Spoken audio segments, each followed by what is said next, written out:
Good afternoon, good evening, whenever you're watching this. This is the World Cup 2026 Extra Time feed. My name is Steven Rabinowitz, and we are on Instagram, World Cup 2026 Extra Time. Actually, WCE Extra Time there. World Cup 2026 Extra Time on YouTube and Facebook. So we have gone through six different groups. We are up to the letter G. G is for the seventh group of World Cup play. So, of course, you'll see what we do. We're going to preview the four teams in here, and then we're going to talk about what order we think they're going to finish in. So, let's start with the FIFA ranked ninth team out there, and that is Belgium. Belgium has been a very dominant team in the World Cup over the last few years.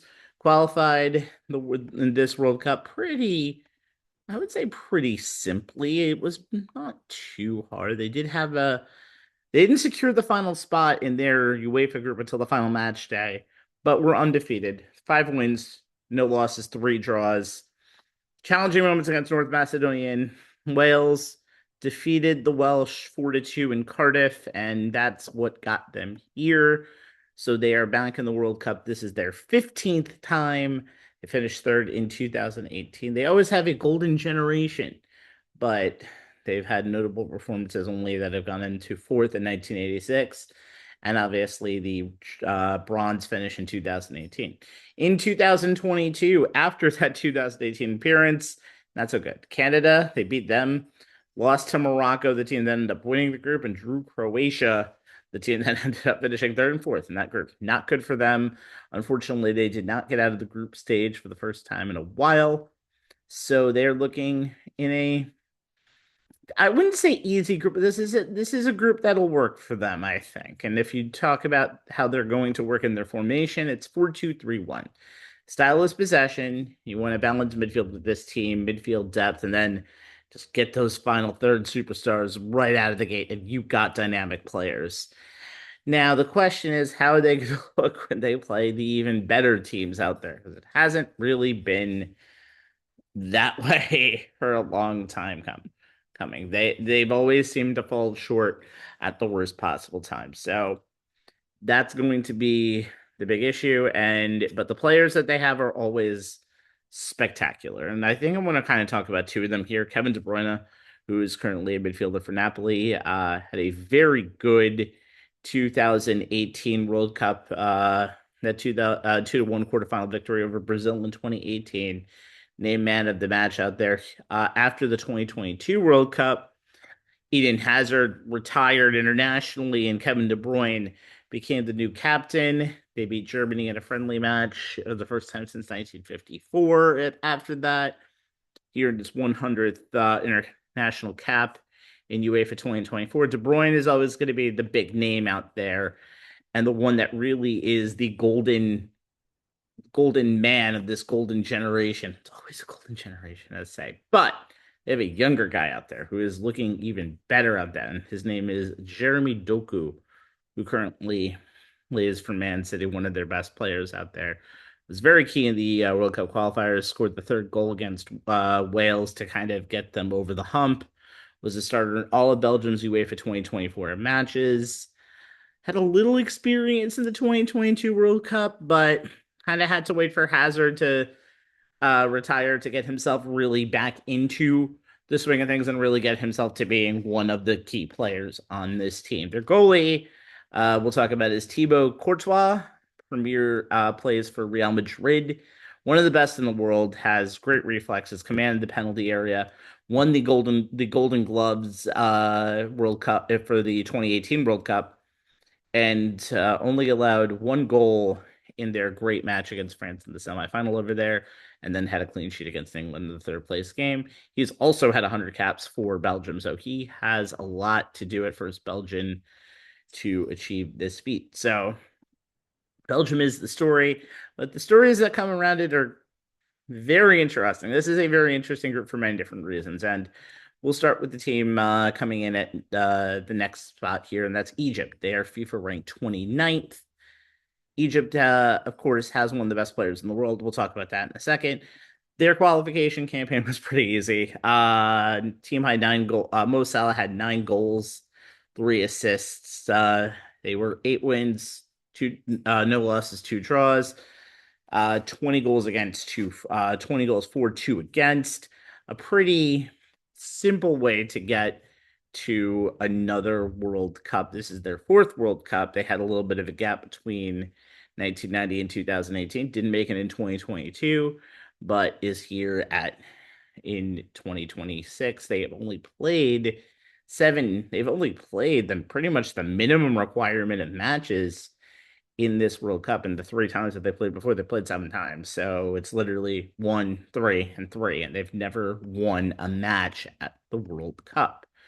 So how they will try to stop that is going with their 3-5-2 counterattack formation. It is very good speedy forwards on this team, but and a lot of good defensive organization, but the midfield doesn't really work out too much. And so you're either going to drop deep, come up better than that. So we'll see what happens, especially when they play Belgium in the round in the group stage.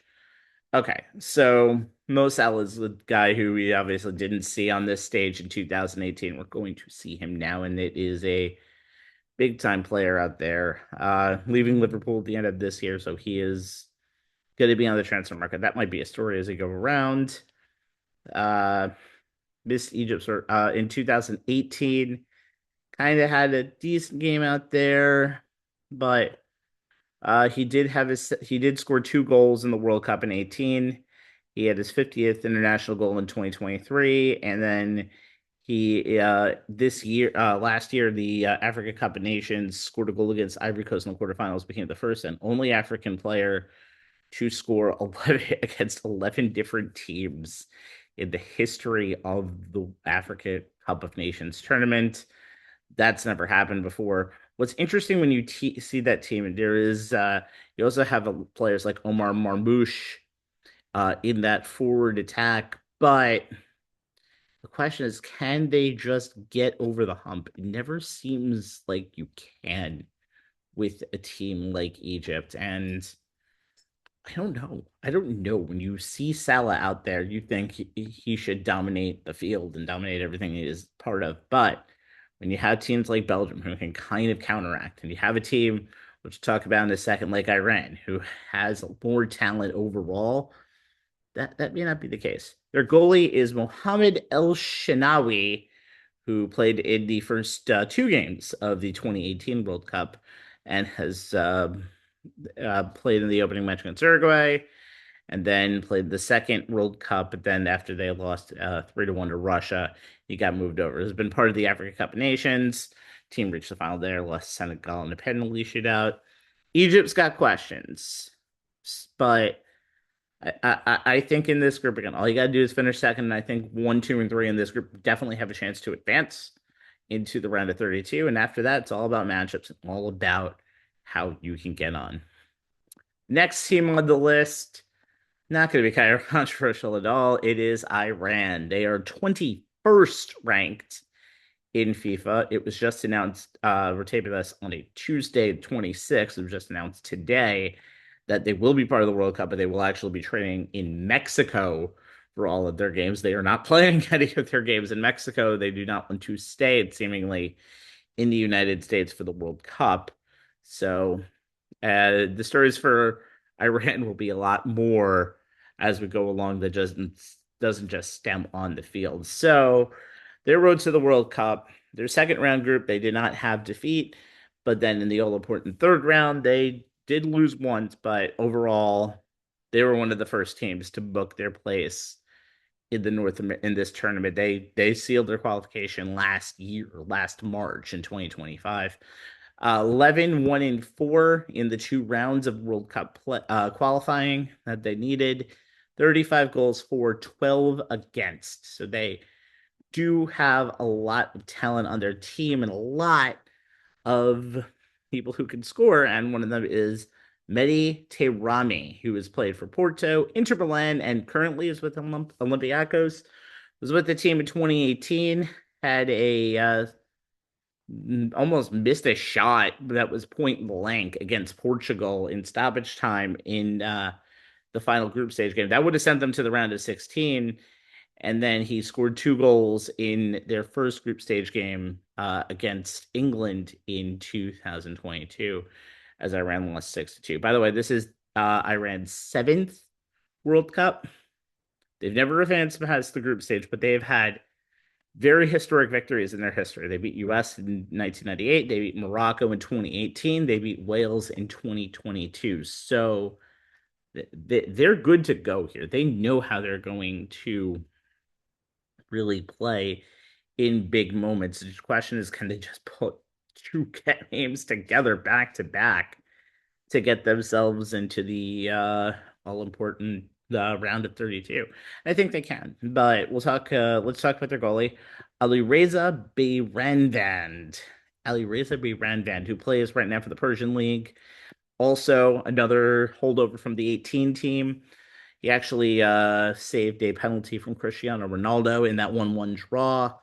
Also, the starting goalkeeper in many different places. He started also in 2022, but he was injured in that final game against England, where he was actually pretty much concussed as he collided with the defender, his own defender, in there, and he was actually taken to a nearby hospital. And that was like he appeared disoriented for a little bit during that game, and he was actually staying on the field much longer than he should have. But Iran, obviously, the stories are going to be huge out there with just the war right now with the United States.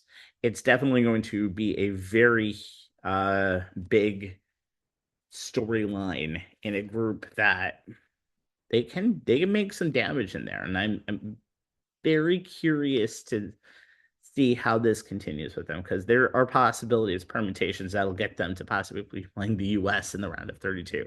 That we'll also talk about in just a moment. The final team out there is New Zealand. And as much as I love the New Zealanders, this one's going to be a hard one. They are Cup worst ranked. FIFA worst ranked 85th, even worse than Curacao. We're like 3 spots ahead of them. It's not hard, I guess, since Australia went to Asia a few years ago in qualifications.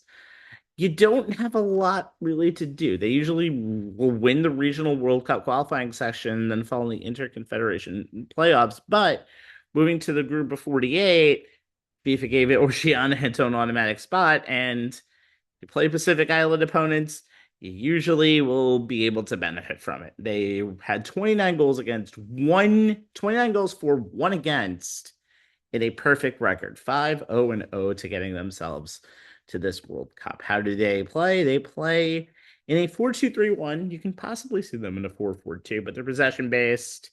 They are a tight-knit group. They are used to being a big fish in a small pond. Now, they did beat Chile in March 4-1, which was their first ever victory against a team against South America. So they play with aggression, and that's going to be something that they're going to need to stay in this group and to be competitive in this group. Their best player is actually a player who plays for Nottingham Forest by the name of Chris Wood. He has played for England for many teams since 2009. He was part of the team in 2010. He was part of the team that traveled to South Africa. He had his first international goal back in 2010. He scored after scoring twice in New Zealand's win over Fiji at the World Cup qualifiers in Qatar in 2022. He became the leading goal scorer in the nation's history with 30 goals. This is the first time that you're going to see not one, but two players in this group coming back for a second time in the World Cup. It's been 16 years since this team has been in the World Cup. 2010 was their last time. They were in it in 1982. They had the distinction in 2010 to go 0-3. 3 draws, 3 points. Obviously not enough to get you out of the group stage, but New Zealand is ready to party in this World Cup, and I think it's going to be interesting to see what happens. Their goalie is Alex Paulsen, played for Poland, was on loan, going on loan from Bournemouth. He was first called up back in September 2022, so he hasn't had the World Cup experience other teams have had. He had a senior international debut in 2024, keeping a clean sheet against the Solomon Islands in the OFC Ben's Nations Cup. He played the full 90 against Chile in that historic 4-1 victory. They also didn't win a game in 8 straight games, pretty much post qualification in friendlies, but it really worked out really well for New Zealand. And see what happens. This is going to be a very interesting stage. All right, matches in this group. They will play on Monday, June 15th, for the first round of games. Belgium and Egypt will be the first set. They'll play a 3 o'clock start in Seattle. The teams have played 4 times, most recently in 2022. A win for Egypt happened to that in a friendly. Iran and New Zealand will play in California in the late game. Those two teams have played each other twice before, most recently in the AFC OFC Challenge Cup back in 2023. Iran won that game 3-0. Move on to June 21st, 3 p.m. Belgium, Iran, also at SoFi Stadium. First meeting. No need to say anything after that. 9 p.m. In Vancouver. So this actually goes up to Vancouver for 2 games in this group. England, Egypt, New Zealand, those two teams have faced each other 3 times, most recently in the 2024 FIFA series, which Egypt won 1-0. The last run of games, they're both late in the day. It's an 11 p.m. start on Friday, June 26th. New Zealand and Belgium will play. It's their first meeting. Egypt and Iran will meet, and this is where I give you the political portion of the show. It's no commenting. I'm just telling you the political story with this, not just the fact that Egypt and Iran have both been we had relationships with the United States throughout the years, but those two teams themselves have played each other twice, most recently in the 2000 LG Club Cup, Egypt winning 8-7 on penalties following a 1-1 draw.